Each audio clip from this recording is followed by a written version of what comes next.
Welcome to KMBC News. I'm Connor. And I'm Christian. We have some interesting stories today. First, we have Connor informing us about Tiger Woods. Take it away, Connor. Thanks, Christian. Hi, I'm Connor Seal, and I'm going to be telling you about Tiger Woods' professional golf career. There are some big moments in his career that helped him later on. You're going to be hearing about his 1990s career, 2000s career, caddies, golfing friends, majors, and some interesting facts. Let's dive in. 1990s career. His rookie years. This is when he first started his pro golf career. He had a lot of accomplishments in his first 4 years. For example, in his rookie year, he won 2 tournaments. That's pretty impressive since it was only his first year on tour. He also won a major in his second year. That's crazy. He also won 15 tournaments in Rookie of the Year in 1996. 2000s career. Now it's his 2000s career. This is the 2 decades when he got 67 wins. He also won 13 majors. In his 2000 season, he got a personal record of 9 tournaments in 1 year. Lastly, from 2000 to 2001, he was the first person to win all 4 majors consecutively, which is also known as a Tiger Slam. 2019, after 14 years, Tiger won the Masters. Caddies. Now we're at the caddies. Before I did my research, I thought he had way more caddies than he had over the course of 25 years. He's only had 3 caddies over 25 years. They're Steve Williams, Mike Fluff Cowan, and Joe LaCava. As Cava has been on Woods' bag since 2011, which makes him Woods' second longest serving caddy to date. Golfing friends. Tiger has a lot of golfing friends.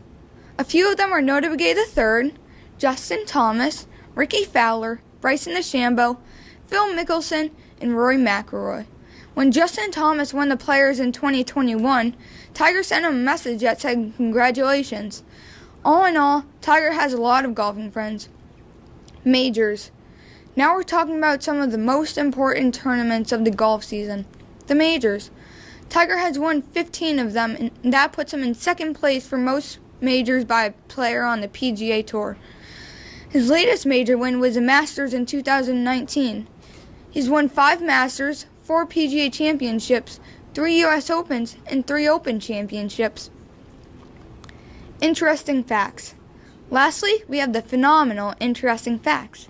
To start things off, did you know he won Player of the Year 12 times? He also won PGA Player of the Year 5 times in a row.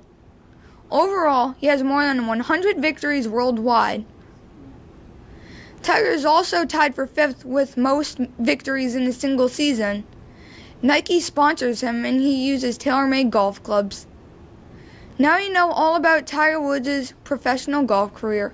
You know about his 1990s and 2000s career, caddies, golfing friends, majors, and interesting facts about him. Now you can tell your family and friends all about Tiger Woods' pro golf career. Back to the studio. Nice job, Connor. I didn't know that Tiger Woods has over 100 worldwide wins. Isn't it fascinating? Next up, we have Mario informing us on the Navajo Code. Take it away, Mario. Thanks, Connor. Hello, my name is Mario, and I'm going to talk about the Navajo Code talkers. Have you ever heard of these brave men? During World War II, Japanese were able to decode U.S. Marine codes. It was a problem because the Japanese knew the U.S. military plans and their moves. They needed to find a new code or they could possibly lose the war. Philip Johnson, a World War II veteran, had an idea. His dad grew up working with the Navajo. Philip knew that the Navajo language was difficult to learn and not many people knew it. It was often not written down. Philip thought it would be useful to use it so the Japanese could not decipher it. In May of 1942, the U.S. Marines the U.S. recruited exactly 29 Navajos. The Navajos worked with the communications to make codes. They made an unbreakable code, which is now known as the Navajo Code. They used 17 pages of the code and had to memorize all of it. The code was made up of a combination of Navajo words and the Navajo spelling words. Using the Navajo alphabet, for example, if they wanted to say submarine, they would use the Navajo words beshklo, which meant iron fish. For jet fighter, they would use Navajo words dahi-tahi, which meant hummingbird. For bomber plane, jay-sho, which meant buzzard. During the war, they had 400 Navajo code talkers. The Japanese never broke the Navajo Code. During the Battle of Iwo Jima, there were only 6 code talkers, and over 2 days there were 800 messages without errors. The code talkers were faster than machines, sending and receiving messages. After the war ended, the Navajos were not recognized for helping with the codes. They were not recognized because the U.S. wanted to keep the code secret. 40 years later, the president awarded the code talkers medals, and they were honored for helping the Americans win the war. Now back to you in the studio. That's fascinating, Mario. I know that they could do a code in 20 seconds and they could never get it wrong. I know, right? Next we have Becca telling us about the anime TV series My Hero Academia. Take it away, Becca. Thanks, Christian. In the world of My Hero Academia, there are quirks. Quirks are a lot like powers, but no two people can have the same quirk. However, there are 2 exceptions, one for all and all for one. One for all is a power type quirk that is a lot like a torch that can be passed down from one person to another with the DNA of the person giving the quirk. All for one is a quirk that can give or take quirks, and unfortunately the main villain has this quirk. My Hero Academia is about our main character, Izuku Midoriya, becoming the number 1 hero in Japan. As a child, Izuku admired the number 1 pro hero, All Might, and wished to be a hero one day too, just like All Might. But he was unfortunately quirkless, and when you are quirkless, you can never develop a quirk, and that crushed any hope that Izuku had of becoming a hero. But then one day in middle school, All Might offered to give Izuku his quirk, because even though Izuku was quirkless, he still ran into danger trying to help his old childhood friend. Pro heroes are people with quirks that save others in need, but like most things, you need a license. You also have to get into a special school with hero courses. There are a lot of schools with hero courses, but most people want to get into UA. Villains are people that had a really messed up childhood or are just misunderstood people. Villains also have quirks, but one of them has a quirk that when he touches something with all 5 fingers, it decays. When Izuku was a child, he had a friend named Katsuki Bakugo. Izuku always followed Katsuki because he looked up to Katsuki. But when Katsuki got his quirk, things started to change. Izuku still followed Katsuki, but he started to bully Izuku a bit and stopped calling him Izuku. Katsuki started calling him Deku to make fun of him for being quirkless, and this made Izuku a little upset. Then one day, Katsuki's little gang was walking on a log. Katsuki fell, and Izuku tried to help him up, but that made Katsuki think that Izuku thought he was weak. Middle school was interesting. Bakugo started using his quirk to scare/threaten Izuku, and Izuku being quirkless, it was easy for Katsuki to bully him. When Izuku said he wanted to go to UA, all of his classmates started laughing at him, and Bakugo used his quirk on Midoriya's desk, which threw him off of his seat and onto the floor. After class, Katsuki burned Izuku's notebook and threw it out the window. One day when Midoriya was walking home from middle school, he was attacked by the slime villain. He started to die, but then out of nowhere, All Might came and saved him. Midoriya couldn't stop thanking him. He was going to ask All Might to sign his notebook, but All Might already signed his notebook. All Might got the slime villain in 2 soda bottles. All Might didn't realize he had dropped the villain. Bakugo and his friends were walking through an alley. The slime villain snatched Bakugo and pro heroes were everywhere trying to help him. Then Izuku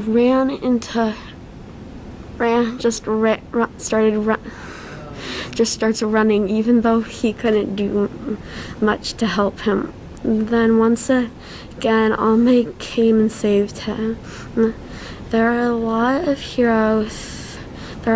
high schools with hero courses in Japan, but the one everyone wants to get into is UA High. UA has the best hero course in Japan, and some of the greatest heroes studied at UA. All the teachers at UA are pro heroes. Back to the studio.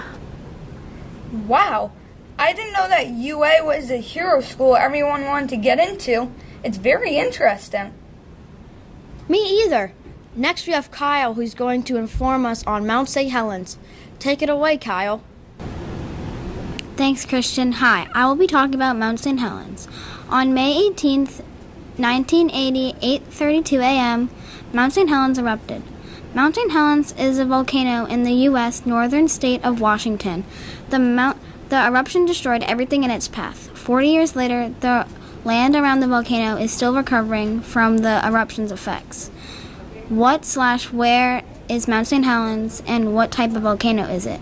The volcano was formed during forced eruption stages beginning about 275,000 years ago, and it has been the most active volcano in the Cascade Range during the Holocene. Mount St. Helens is primarily an explosive form of rock with a complex magma system. Mount St. Helens is an active volcano located in the United States Pacific Northern region. It is positioned about 96 miles south of Seattle, Washington, and 50 miles northern of Portland, Oregon. What made Mount St. Helens erupt?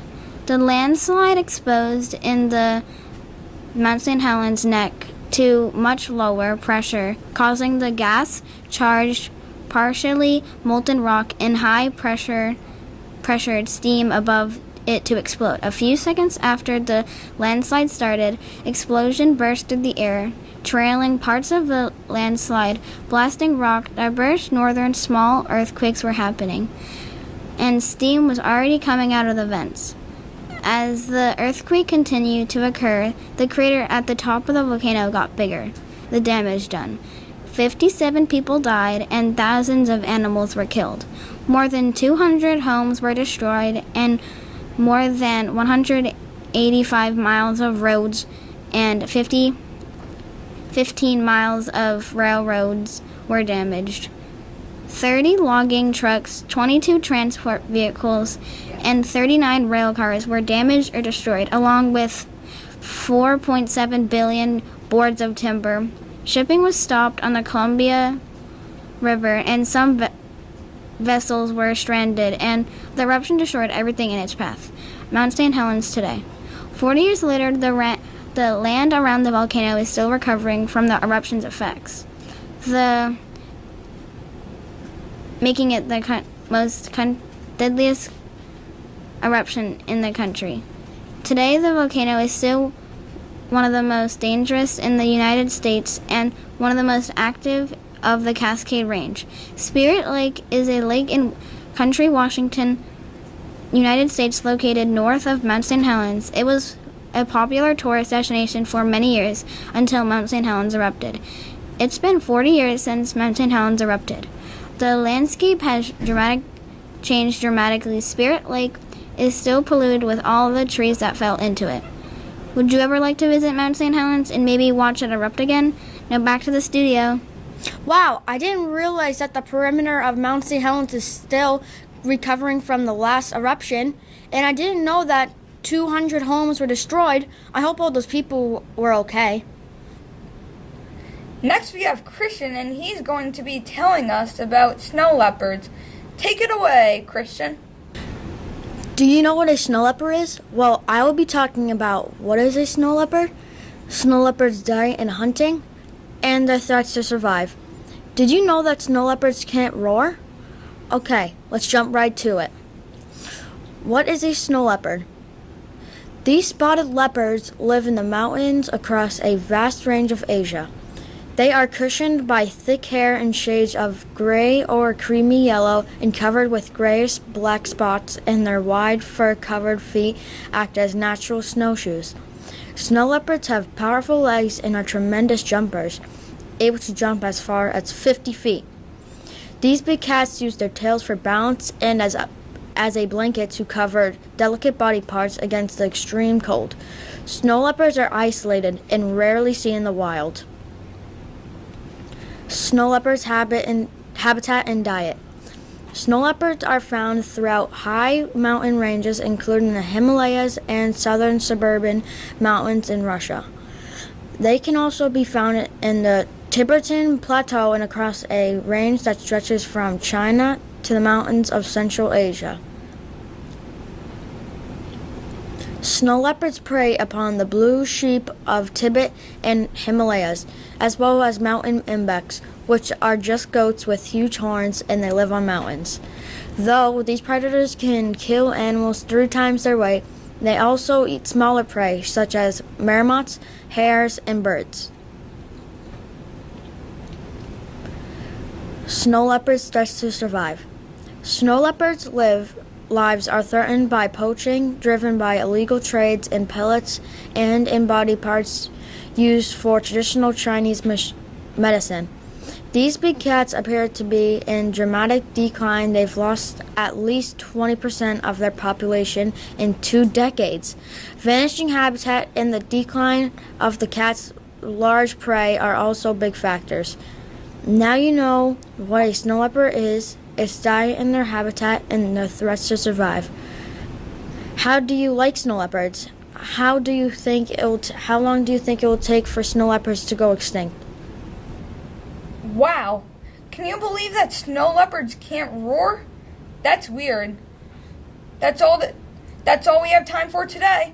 We'll see you next time on KMBC News!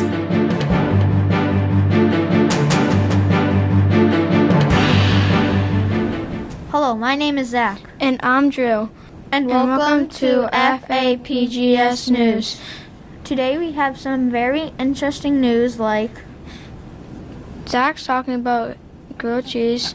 Madison talking about the Great Pyrenees dog breed, and Drew talking about Lionel Messi. Caroline's talking about Walt Disney, and last but not least, Layla's talking about Ariana Grande. First, we have Zach doing the grilled cheese. Now to you, Zach. Have you ever wondered what a grilled cheese is, or what ingredients you need to make one, or maybe even how to make one? Well, then you came to the right person. What is a grilled cheese?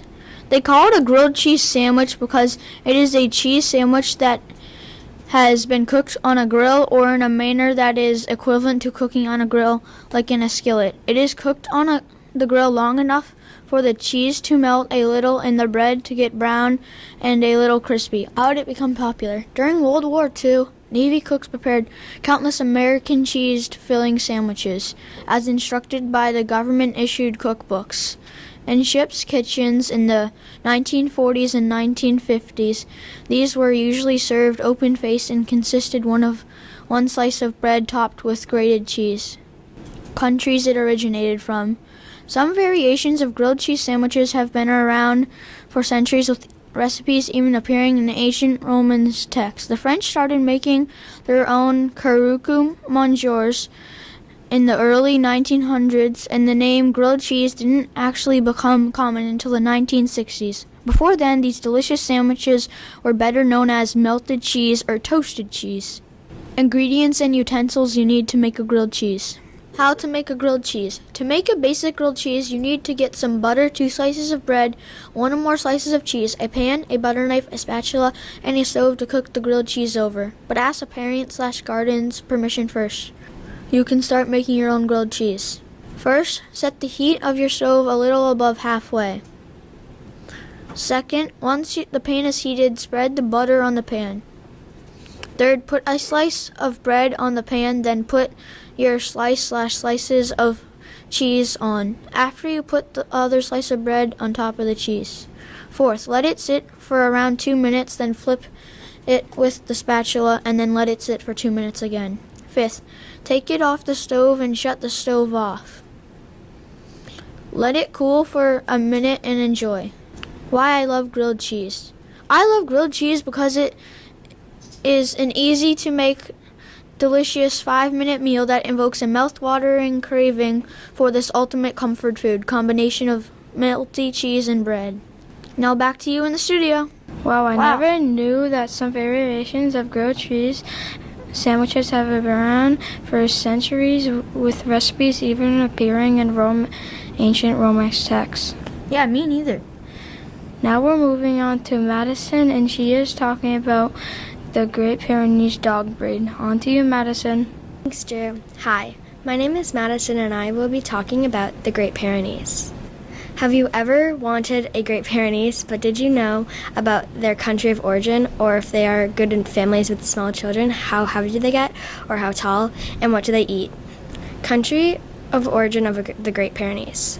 Well, Great Pyrenees were bred centuries ago to work with peasant shepherds and herding dogs in the Pyrenees Mountains.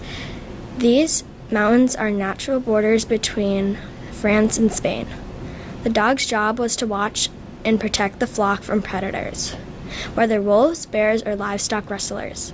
The Great Pyrenees dates back to the Bronze Age, which, for those of us who don't know what the Bronze Age is, between hundreds and 1800s. We know this because historians have found fossiled Great Pyrenees remains. He is named after the area where his breed was refined and commonly found. This is the Great Pyrenees mountain range that lies between the French and Spanish borders. Are they good with small families with small children? Great Pyrenees are excellent dog breeds for a family with young children. These dogs are affectionate, patient, and playful, especially when they are exposed to children from a young age. A Great Pyrenees can make an excellent companion and playmate for any child, as well with all dog breeds. You should fully understand what the Great Pyrenees brings to you family before welcoming one into your home. Let's jump in and find out this gentle giant is the perfect canine companion for your family. Weight, height, and size of a Great Pyrenees. The Great Pyrenees are a large dog breed. Males are a little larger than females in this breed. They are typically weigh between 27 and 32 inches tall and weigh between 100 and 120 pounds or more. Females generally stand between 25 and 29 inches tall and weigh between 85 and 100 pounds or more. 3-month-old puppies weigh between 29 and 40 pounds when they are 6 months old. Puppies will typically weigh between 54 and 74 pounds. These dogs will be fully grown when they are 19 months. The temperament of a Great Pyrenees. The Great Pyrenees is a natural protector, so if you can be sure of one thing, it is that it will protect your family and your property, flower pots, and every blade of grass in your yard. If it is in his space, he will protect it with his life. This is fantastic news if you're looking for a family guard dog. Not so good if you don't know how to handle and handle a protective, dominant dog. Only experienced owners should adopt this breed. His defining nature means that he barks a lot. If you have overly sensitive neighbors or aren't a fan of loud dogs yourself, this breed is not for you. He has incredible hearing too, and every visitor, be a human or a cat, will get barked at. So don't be thinking that you can't keep your midnight snack to yourself. He prefers the quiet life and will not be impressed with non-ending visitors, despite his ability to fight wolves and win. He's very affectionate, gentle giant, just as long as you aren't messing with his family and his family's home. He is a super chill, happy to lay around on the porch all day, keeping watch or sitting with you on the sofa and snoozing in bed. As long as he is with you, he doesn't mind. What a Great Pyrenees' food and diet is. When choosing a food for your dog, always select the high-quality options from trusted manufacturers. Since the Great Pyrenees are known to bloat, you would want to avoid the large meals and them having exercise a lot. Rather, choosing to feed your dog multiple smaller meals each day and give your dog some time to digest before giving them exercise. This will help reduce the chance of them suffering from bloat. Overall, the Great Pyrenees are fantastic breed. However, they are very protective dog breed. So if you are looking for a guard dog, a Great Pyrenees is the right way to go. When you get to know more facts about them, like their country of origin, or if they're good in families with small children, and their weight, height, and size, temperament, and what their diet is. Now, can you see why Great Pyrenees are a loved and popular dog breed all around the world? Back to you in the studio. Well, I never knew the Great Pyrenees is a natural protector, so if you can be sure about one thing, it's that he will protect you and your family. Yeah. And I never knew that the Great Pyrenees were an excellent dog breed for a family with young children. Now we're moving on to Drew, who will be reading about Lionel Messi. Hi, my name is Drew, and I will be teaching you about Lionel Messi, like where Messi was born, where Messi went to school, why Messi is important, and what he does now. Now, let's get straight into it. Lionel Messi's full name is Lionel Andres Messi, also called Leo Messi. He was born on June 24th, 1987 in Rosario, Argentina. Messi tagged along with his two older brothers playing soccer with the bigger boys. At age 8, he was recruited to join the youth system of Newell's Old Boys, a Rosario-based club. Rosario-based top division football club. Messi's phenomenal skills gathered the attention of prestigious clubs on both sides of the Atlantic. At age 13, Messi and his family relocated to Barcelona.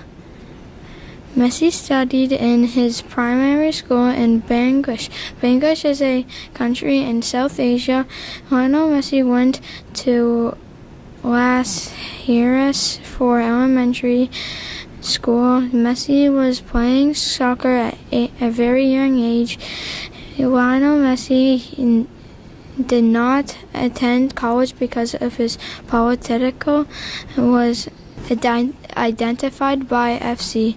Lionel Messi is a soccer player with FC Barcelona and the Argentina national team. He is a established records with goals scored and won individual awards and routes to worldwide, recalled as one of the best soccer players in soccer. There, he became renowned as one of the greatest soccer players in history, helping his team win more than 24 titles and tournaments. In 2012, he set the record for most goals scored calendar year. In 2019, he was named European's Balloon Gold winner for the 6th time. Lionel Messi is a Argentina professional soccer player. He plays as a forward and captains both Spanish club Barcelona and Argentina's national team. He became the first player to score 5 goals in a championship league match in early March. The soccer great eventually reversed his decision, but his participation in the World Cup did not bring him a love. Spends most of his free time playing video games sleeping or hanging out with his family. Messi is an Argentina soccer player who plays forward for his FC Barcelona club, the Argentina national team. His club won more than 24 league titles in tournaments. He became one of the youngest official players and goal scorers for the Spanish La Liga in the country's highest division of football.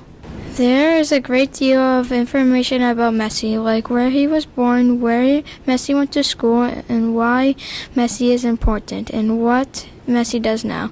Now back to you guys in the studio. Wow, I never knew that he became the youngest official player and goal scorer in the Spanish La Liga in the country's highest division of football. Me neither. Now we're moving on to Caroline, and she is talking about Walt Disney World. Thanks, Drew. Hi, my name is Caroline, and today I'm going to be talking about the history of Disney. Disney all started with the imagination and the hard work of Walter Elias Disney. Walter was born on December 5th, 1901 in Chicago, Illinois. Walter moved with his family at a young age to a farm in Marceline, Missouri. He moved to the farm when he was 5 years old. He had 3 brothers and 1 sister. His family lived on a big farm with a lot of animals, and they had town trains. They had no electricity. They had to work hard for his family's food. Walter moved back to Chicago. Walter took art classes at the Chicago Art Institute. He then drew in the school newspaper. During World War I, Walter joined the Red Cross. He drove the ambulance and drew pictures on the windows. He also had a job in Kansas City in 1918. His first creation was Steamboat Willie, later to be known as Mickey Mouse. In 1920, he first started to draw cartoons. In 1923, he moved to Hollywood. Walter opened a business in 1923 called Disney Brothers Studio. In 1937, the name was changed to Disney Studios. During that time, Walter made the animated movie Snow White and the Seven Dwarfs and others. He made a lot of money from the animated movie. In Anaheim, California, it was the first modern theme park. Walter built Disney World in Florida on Sunday, July 17, 1955, on Main Street. 200,000 people visited the theme park that day. The most popular ride was It's a Small Town After All. Walter died on December 15, 1966 from lung cancer. One of Walter's famous sayings was, "If you can dream it, you can do it." That's all for now. I hope you learned something about Walter Disney. Back to you guys in the studio. Wow, that was so amazing, Caroline. I never knew that over 200,000 people went to Disney on the day it opened. Yeah, that is so crazy. Now on to Layla, who will be talking about Ariana Grande's singing career. Hi, my name is Layla, and today I'll be talking about my favorite singer, Ariana Grande. Do you know anything about Ariana Grande's singing career? If not, you should learn and become a fan. Facts you should know are all of her albums, her awards, her personal life, and interesting details about her. Did you know that Ariana Grande is the most followed woman on Instagram? Every singer has albums including Ariana Grande. Do you know any of the names of her albums? Ariana Grande has 8 albums including her Christmas albums. That's a massive amount of albums for the time she has been a singer. Ariana Grande's first studio album is called Yours Truly. This album was released on September 3rd, 2013. This album included collaborations with Mac Miller and Big Sean. Her second studio album is My Everything. It was released on August 24th, 2014. This album included collaborations with The Weeknd, Iggy Azalea, Big Sean, and many more. Her Christmas albums, which people don't really consider albums, are Christmas Kisses and Christmas and Chill. Christmas Kisses was released on December 13th, 2013. She collaborated with Liz Gillies. Christmas and Chill was released on December 18th, 2015. She didn't collaborate with anybody on this album.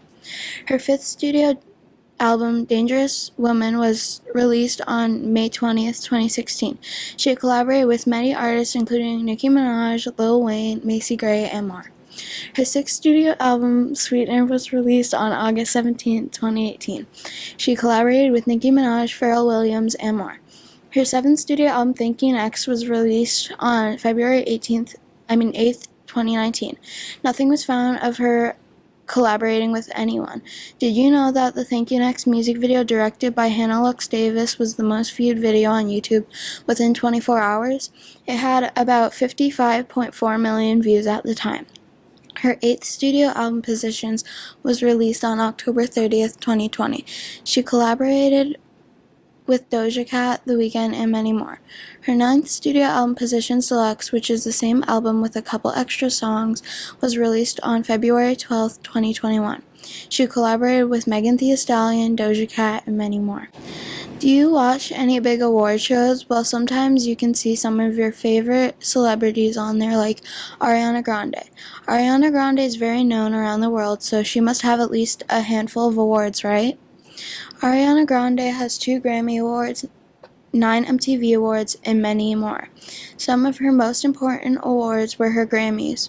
The Grammy Awards are really hard to get, and you are honestly even lucky to perform there, so having 2 is kind of a huge deal. Ariana won Best Pop Vocal Album in 2019 for her 6th studio album, Sweetener. Sadly, Ariana wasn't able to attend because she was in an argument with the Grammy Awards worker about which song she'd perform. The next Grammy Ariana won was for Pop Duo/Group Performance in 2021 for the song Rain on Me alongside Lady Gaga. Every celebrity has their own personal life, including Ariana Grande. Ariana lives in her own Beverly Hills 6,226 square foot mansion. She also has a brother whose name is Frankie. Frankie was born on January 24th, 1983, which makes him 11 years older than Ariana. Ariana was also born in Boca Raton, Florida on June 26, 1993, which makes her 27 years old. Ariana's mom's name is Joanne Grande. Joanne was born on June 11, 1957, which makes her 63. Ariana's dad's name is Edward Batera. Edward was born on September 20th, 1958, which makes him 62 years old. Ariana is also married to Dalton Gomez as of May 2021. If you didn't know, Ariana has a love for animals. Ariana currently has 10 dogs, which were all adopted at a local animal shelter, and 1 pet pig named Piggy Smalls, who actually has its own Instagram account. Ariana has been vegan since 2013 and still is. Some interesting facts about Ariana Grande. If you are still wanting to be an Arianator or a fan of Ariana's, you still need to learn more about her. Did you know that her name was actually inspired by Princess Oriana from Felix the Cat? Ariana's favorite color is also lavender. Ariana was actually never in her school choir, and she has never been in music lessons. That is shocking because she has an awesome voice, and most singers have been in music lessons. The next fact is Ariana has her own perfume line, which you can find in Ulta or in Kohl's. She even has one inspired by her brother. It is called Frankie, just like his real name. She is also terrified of heights. Ariana also acted as Chanel No. 2 in Scream Queen Season 1. If you couldn't tell, Ariana Grande seems like an amazing person and is almost everything you need to know about her singing career, like her albums, her awards, her personal life, and even some interesting facts about her is in this story. Did you know that Ariana Grande had a free concert in honor of the lives that were taken during her Dangerous Woman tour on May 22nd? That's so interesting. Now back to you guys in the studio. Wow, I never knew that Ariana Grande was the most followed woman on Instagram. Yeah, me neither. I never knew that Ariana Grande's Thank You Next music video is the most viewed YouTube video in 24 hours. That is so cool. Well, that is all for today on FAPGS News. Thanks for watching. See you next time.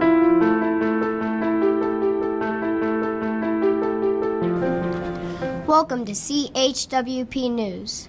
I'm Ben Williams. And I'm Jacob Casimiro. We have some amazing stories today. Yes, we certainly do. We're starting with Ben on Troy Polamalu. Then we have Jacob on Bengal Tigers. Next we have Alex Pateris with the history of lacrosse. And Trinity Perez on cats. Now take it away, Ben. Hi, my name is Ben and I will be teaching you about Troy Polamalu. He is one of the best safeties of all time. I will be teaching you about when and where he was born, his childhood, his best season, his education, some interesting facts, and some of his accolades. Are you ready to learn about Troy Polamalu? Polamalu was born in Garden Grove, California on April 19, 1981. He grew up in Southern California, but in 1990, Polamalu moved to Oregon to live with his aunt and uncle. He attended elementary school through high school there. Troy Polamalu played high school sports at Douglas High School in Winston, Oregon. He had a great college career at the University of Southern California. As a Trojan, Polamalu won USC's MVP award, and the Associated Press voted him second-team All-American. Over his 11-year career, he had 583 solo tackles and 200 assisted tackles. That's over 70 tackles a season. He also had 15 interceptions and returned 3 of those interceptions for touchdowns. Also, he had the most tackles for a loss during that span with 56. Polamalu's best season was 2010-2011 by far. He had 2 interceptions, 56 solo tackles, 83 total tackles, and 2 sacks. On January 31st, 2011, Polamalu was named the AP Defensive Player of the Year after receiving 17 votes, beating out fellow USC Trojan and Packers linebacker Clay Matthews, who received 15 votes.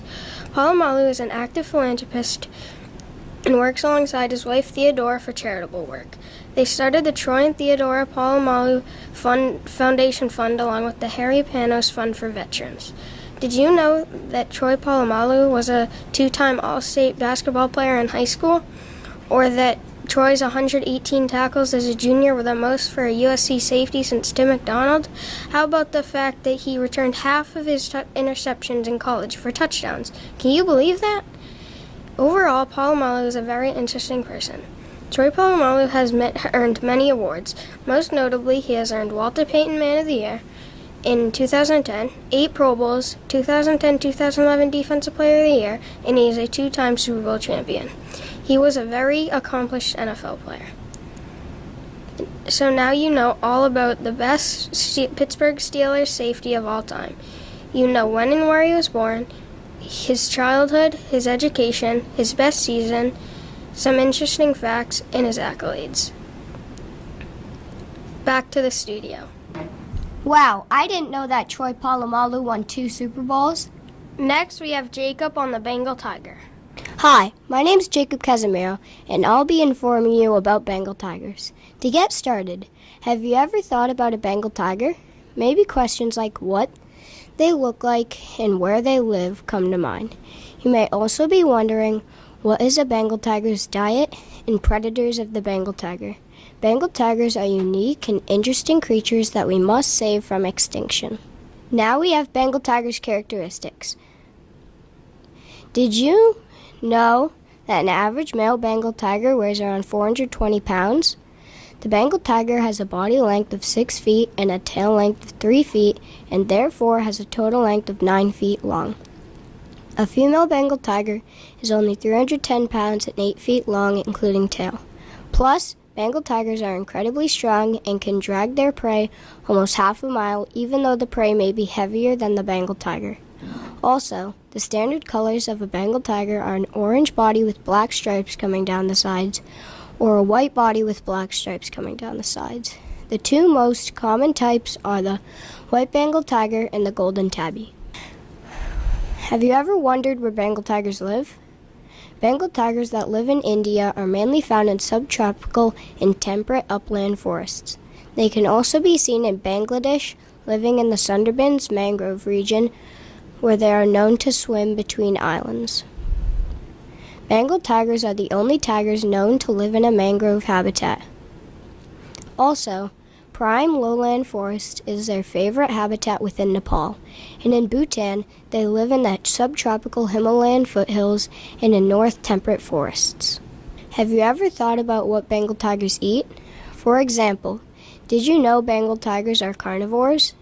Bengal tigers are most active at dusk and dawn, when they use tall grass and trees to stalk prey and silently attack.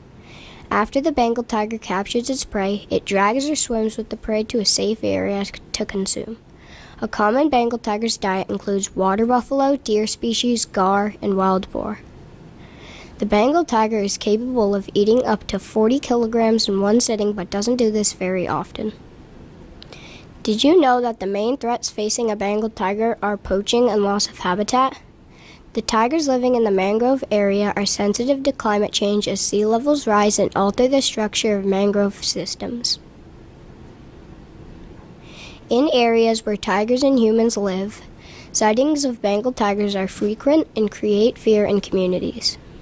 Have you ever thought about any interesting facts about Bengal tigers? For instance, did you know that a Bengal tiger in the wild lives 8 to 10 years, and a Bengal tiger in captivity lives 18 to 20 years? Also, did you know that they're mammals? They are also endangered. Finally, did you know that they are the national animal of India and Bangladesh, and they can even be seen on Bangladeshi money? Now I hope you know more about Bengal tigers and facts about them, like characteristics of a Bengal tiger's habitat, and a Bengal tiger's diet. Also, predators of the Bengal tiger. These are some cute, unique animals, so next time you see a Bengal tiger, remember these facts. Now back to you guys in the studio. Wow, I didn't know white Bengal tigers were a thing. Now we have Alex on the history of lacrosse. Hi, my name is Alex, and lacrosse is a sport that is very much like ice hockey and is the national sport of Canada. We will talk about the origins of the sport, the early rules and player counts, the history and origins of the women's game, countries that adopted the sport over the years, and the evolution of the equipment. The evolution of the equipment in the sport today. The game lacrosse was originally named stickball, and many tribes and villages played it once. Lacrosse is so old that the Indians were playing it in eastern North America even before the Europeans settled there. That's over 1,000 years ago. Before rules were established, the goals were from 500 yards to several miles away. The first rule was just grab the ball and run to the goal, and whoever would get the most goals would win something, and to this day we still don't know what it might have been. Since there were multiple tribes and villages playing at once, there were around 10,000 players at a game at one time. Women's lacrosse is much younger than the men's game. In 1890, the first women's lacrosse contest was held in St Andrews, Scotland, and goes down in history for being the first women's lacrosse team ever. Obviously, Canada was the first country to adopt lacrosse, but shortly after, the game spread to the east coast of what is now the United States. When Jean de Brebeuf went to America, he loved the sport, and he was the one to rename the game from stickball to lacrosse. At the start, there wasn't really any equipment except for the stick, but around the 1870s, players had to wear chest pads and gloves. Then close to the 1960s, players had to wear a helmet for obvious reasons. Around the 80s, elbow pads were mandatory for protection against slashes. Lacrosse today is a fast-paced, high-scoring sport. Some really famous and skilled players throughout lacrosse's history include Paul Rabel, Gary and Paul Gate, and Lyle Thompson. The game has gone through many rule changes and equipment changes. One of the rule changes was adding a circle/crease around the goal to protect the goalie. And an equipment change is when they added more padding to the chest pads and gloves. In all, lacrosse is a fun, fast-paced sport that you can learn at a young age. Lacrosse being the national sport of Canada makes it most famous in Canada. It is also played a lot in England, Scotland, and the United States. I definitely recommend trying out lacrosse. Anyways, back to you guys in the studio. Wow, I didn't realize lacrosse was over 1,000 years old. Me neither. Now, Trinity on cats. Take it away, Trinity. Hi, my name is Trinity Perez, and choosing a pet is a very difficult decision. How about picking a cat? Once you decide on a certain type of cat, you have to know what they will eat, how to use a litter box, do they get groomed, have vet checkups, and should they stay in or outside. What they will eat. First, to find 100% complete and balanced cat food, which your cat will like. It will take a few kinds to find out a brand of choice. Beef, chicken, turkey, liver, lamb, fish, cooked through can be served from people food. Cooked eggs are also good for food to serve. It has amino acids and protein. Training to use a litter box. Most cats tied are tidy and like to bury their waste when using a litter box. Make sure to choose the right size box with sides to keep the litter and waste off the floor. Show your new pet the litter box immediately. Keep bringing the kitten to the litter box so it can get used to using it. Keep the box clean and find a litter box the cat will like. Following these things will have a great success. Vet checkups. Most of the time, people bring their cats to the vet because they are sick or injured. But those appointments just focus on issues.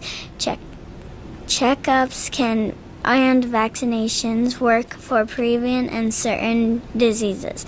Vets will examine the cat from whiskers to top of its tail.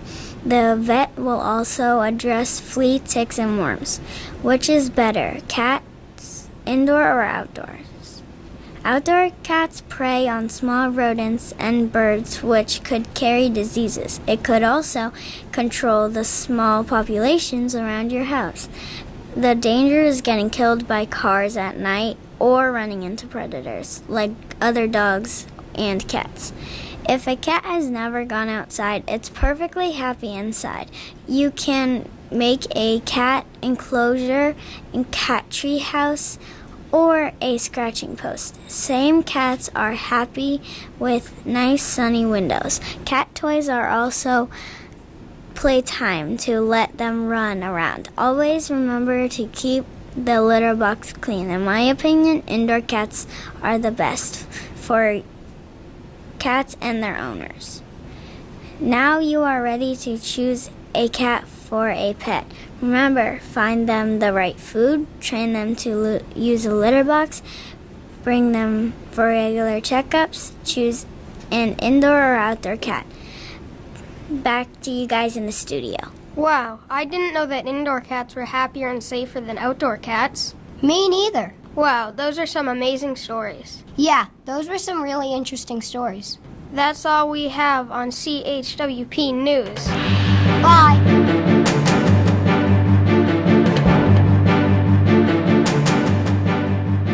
Hi, my name is Emily.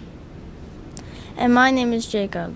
Welcome back to JMS News. Today we have Sarah with a report on parakeets, Emily with a report on lions, Jacob with a report on leopards, Mary with a report on Juliet Gordon Lowe, the person who created Girl Scouts, and Jaden with a report on Fortnite. First up, we have Sarah with a report about parakeets. Take it away, Sarah. Thanks, Jacob and Emily. Hi, my name is Sarah McGosley. Do you know what a parakeet is? A parakeet is also known as a budgie. A budgie is a very cute bird that is native to Australia and got transported to America. There are many different types of parakeets, illnesses, and breeds. Let's read to find more. Types of parakeets. There are many types of parakeets. There is the parakeet, a long-tailed seed-eating parrot usually nicknamed the budgie. The rock parrot is a species of grass parrots native to Australia. The Cuban parrot is a parrot species of parrots in the family Pisticide that is endemic to the island of Cuba. The crimson-fronted parakeet, also known as a finch parrot or finch conure, is a small green neotropical parrot. A parakeet is 18 centimeters in length, 30 centimeters in wingspan, and weighs anywhere between 30 to 40 grams in a lifetime. When parakeets are born, they weigh 1.1 or 1.4 ounces, or 25 to 36 grams. Where parakeets come from. The parakeet is native to Australia and got transported to America. From 1968 to 1972, 64,225 parakeets were recorded to have been imported to the United States through pet trade.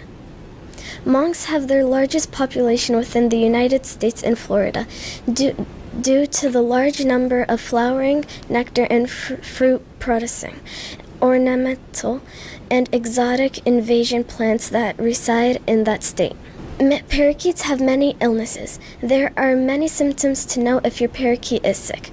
A common symptom is when your parakeet has their feathers puffed up. Also, a way to prevent your parakeet from getting sick is to clean their cage and food every day. My first parakeet got sick and passed because I haven't cleaned her cage in a long time. Watch out for cold drafts. Parakeets are very sensitive to the cold and cold drafts of air. Now you know all about parakeets. Now you can make your parakeet the happiest bird in the world. Parakeets are also very kind, sweet, and lovable. So the next time you go to get a parakeet, look back and make sure you take good care of it like the text helped you to. Now back to you in the studio. Wow, that was amazing. I didn't know there was so many different breeds of parakeets. And I didn't know that parakeets were very sensitive to cold drafts. They are so much like us. Next up, we have Emily doing a report on lions. Take it away, Emily. Thank you, Jacob. Did you know that young lions start off with rosettes and spots on their sandy coats? However, these generally disappear when they start to grow up. Lions are creatures with a unique diet, habitat, predators, and social behaviors. Lions are carnivores, which means they only eat meat. Some of the usual prey they catch include birds, hares, turtles, mice, lizards, wild hogs, wild dogs, cheetahs, buffaloes, leopards, crocodiles, baby elephants, rhinoceros, hippopotamuses, and even tall giraffes. Lions also usually hunt and eat medium-sized to large hoofed animals like wild beasts, zebras, and antelopes. Nearly all wild lions live in Africa below the Sahara Desert, but one small population exists around Gir Forest National Park in western India. Lions also mainly stick to grasslands, scrubs, or open woodlands where they can move more easily to hunt their prey, but they can live in most habitats aside from tropical rainforests and deserts. Lions have no predators that hunt and eat them, but however, they do have a few natural enemies such as hyenas and cheetahs. Hyenas often compete with lions for food and often even try stealing their kills. However, due to fierce natural competition for food and territory, leopards, hyenas, African wild dogs, cheetahs, and jackals will kill lion cubs when the opportunity rises. Lions are highly territorial and occupy the same area for generations. Females actively defend their territories against other females, while resident males protect prides from rival colonizations. Territory size depends on prey abundance as well as access to water and dining sites. Did you know that a lion's roar can be heard from 8 kilometers away? Lions go hunting at night because their eyes have adapted to the dark, which gives them a huge advantage against their prey. Female lions are the main hunters of their prides. Lions can live in the wild for about 12 to 16 years, but they can live up to 25 years in captivity. As you can see, lions are amazing animals, and now you know all about lions' diet, habitat, predators, and social behavior. Did you know that lions have manes because they are there to protect the lion's neck from being injured? Back to you in the studio. Wow, I didn't know that a lion's mane protects their neck when they're fighting against other male lions. I know, right? Next up, we have Jacob doing a report on leopards. Take it away, Jacob. Thanks, Emily. Hi, my name is Jacob Polamalu, and today I will be teaching you about leopards. Did you know that most leopards are light-colored and have dark spots on their fur? These spots are called rosettes because their shape is similar to a rose. There are also black leopards too, those who are hard to see because their fur is so dark. Well, if you want to know more, listen while I explain to their habitat, diet, predators, behavior, weight, and interesting facts. The leopard is very adaptable and can live in many different places across the world. Leopards are found in sub-Saharan Africa, the southwestern and eastern Turkey, in the deserts of Southeast Asia, India, Russia, China, and the islands of Java, and according to the International Union for Conservation of Nature, these large cats can live in most any type of habitat, including rainforests, deserts, woodlands, grasslands, savannas, forests, mountain habitats, coastal shrubs, shrublands, and swampy areas. In fact, leopards live in more places than any other large cat. Leopard cats are carnivores, feeding on a variety of small prey including mammals, lizards, amphibians, birds, and insects. In most parts of their range, small rodents such as rats, mice, for their major part of their diet, which is often supplemented with grass, eggs, poultry, and aquatic prey. They're active hunters dispatching their prey with a rapid pounce and bite. Unlike many other small cats, they do not play with their food, maintaining a tight grip with their claws until the animal is dead. This may be related to a relatively high proportion of birds in their diet, which are more likely to escape released when they are rodents. In Africa, lions and packs of hyenas or painted dogs can kill leopards in Asia. A tiger can do the same. Leopards can go to great lengths to avoid these predators, hunting at different times and often piercing different prey to their competitors, resting in trees to keep from being noticed. But the lion is probably the biggest enemy of the leopard and fight to death when they come in contact. Hyenas and baboons have also been known to attack and kill leopards, in particular the young. Leopard cats are solitary except during breeding season. Some are active during the day, but most hunt at night, preferring to their small myriads, trees, shrews, and hares. They are agile climbers and quite arboreal in their habitats. They rest in trees, but also hide in the dense, thorny undergrowth of their ground. In the oil palm plantations of Sabah, they have been observed to 4 meters above ground, hunting rodents and beetles in this habitat, males in larger home range than females, averaging 3.5 km and 2.1 km respective. Each male's range overlapped or one more female's ranges. There is evidence to suggest that the rats are abundant and may be easy to catch in oil palm plantations. Their leopard cats feed on large proportions of rats compared to these forested areas. Leopards are larger than a house cat, but leopards are the smallest member of the large cat category. They grow only to 3 to 6 feet and 2 inches long. Their tails add another 25 to 39 inches to their length. Males and females vary in weight. Females typically weigh 46 to 132 pounds, and males usually weigh around 80 to 165 pounds, according to the San Diego Zoo. Also, did you know that, unlike lions, they do not live in groups? The adult males live separately, and the females live only with their cubs. They live in habitats where there are some trees. They climb trees well and do not regularly. They can carry prey up a tree and keep it safe from hyenas and lions. Trees are its main escape from attacks by lions or packs of dogs. It is an ambush. Predators operate best when it's hard to cover. Lastly, leopards are skilled climbers and like to rest in tree branches of trees during the day. They are strong beasts too and can carry their heavy prey up in the trees so that pesky scavengers such as hyenas don't steal their meal. That is why leopards are interesting animals, but also, did you know that leopards are active at night when they venture out and search for food? They mostly spend their days resting, camouflaged in the trees, or hiding in caves. When it comes to their habitat, diet, predators, behavior, weight, and interesting facts, leopards are pretty interesting animals.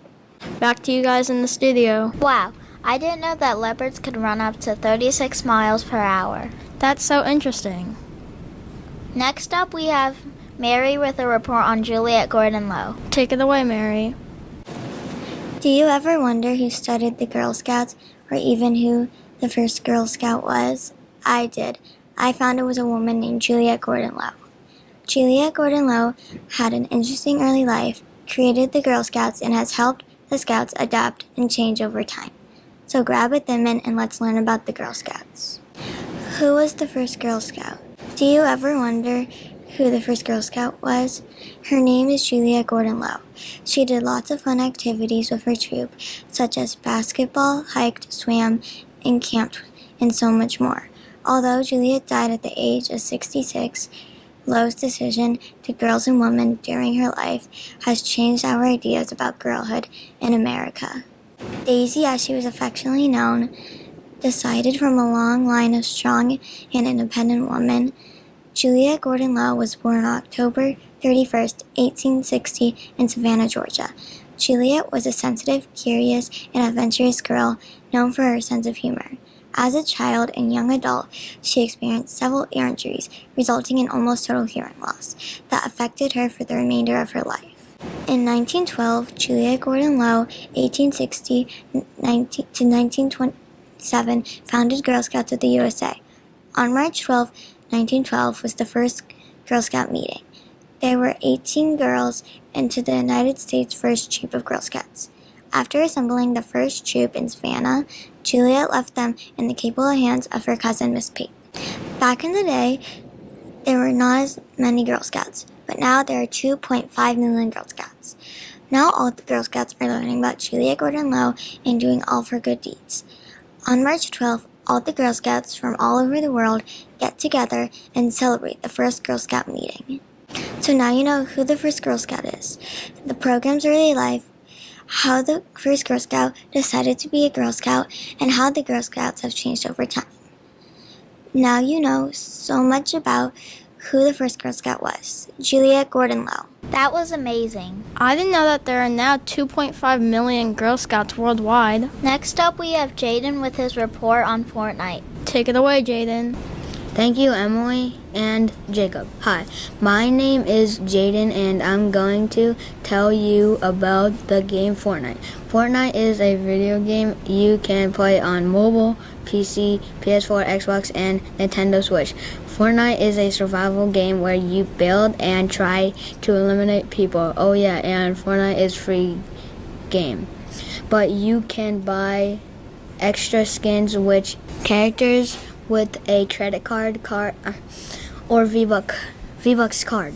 You can play with other people. Solos is with one person, duos is with 2 people, trios is with 3 people, squads is with 4 people. You can also play with a lot of people in creative fill. Epic Games created Fortnite in 2017. In Fortnite, there are different levels. You play the game, you move up levels. When you reach level 100, you stop getting stuff from the battle pass, but you can still level up. When you first get on the game, you start off with the default skin.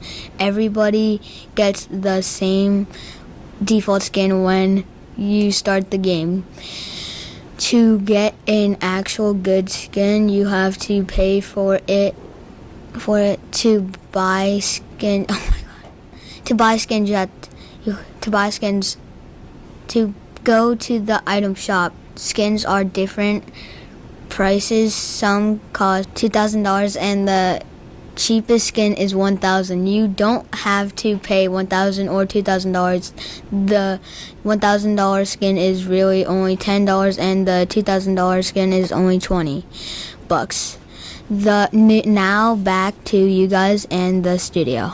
Wow, I didn't know that Fortnite was created in 2017. And I didn't know that Fortnite could be played on so many different devices. Those were some amazing reports. Stay safe and see you guys next time on JMS News.